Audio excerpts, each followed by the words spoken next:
Kabamba, ça combine à Barumbu.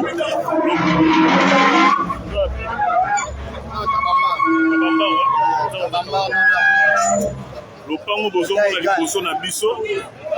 na mire kangami na egal eza lopango etongi papa oyo atongi lopango na ye na likolo ya caniveau donc otala bino moko caniveau vraiment yango ebandi ya na se oyo nyonso bozo mona caniveau donc ye aye vraiment atongi lopango na ye.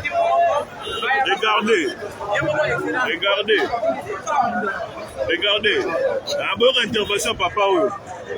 atongi lopango na ye likolo ya caniveau oyo ozomona caniveau yango oyo cher internaute konzaza mabe o deux poids deux mesures non regardez vous-même et tout d'autres réactions ya population côté oyo réaction population côté oyo bana natif ya côté oyo nde bayebisi mokonzi ke gouverneur tala moto atongi lopango na ye ozomona bien likolo ya terrasse tala likolo ya terrasse ebima tina pi bondeko na ngai ebima tina progrès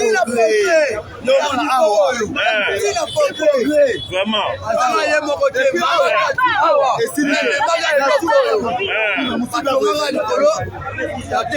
ok ok.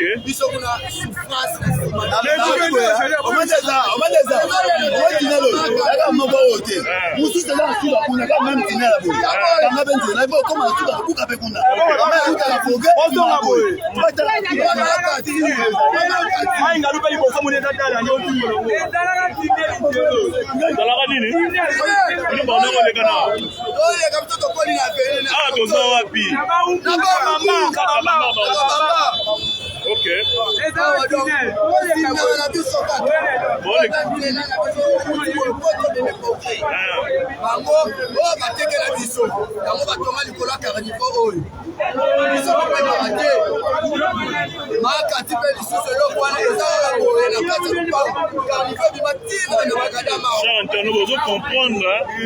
pourquoi population na biso kinois lelo bakoma kotinda omoni mbulelo mbula so rebeti bazadini gouverneur tel biso makambo président Fachi tel biso makambo vous-même vous constatez que quelqu'un il a construit sur à caniveau et puis à kangi yango kaka ndenge ndeko azobeta lisolo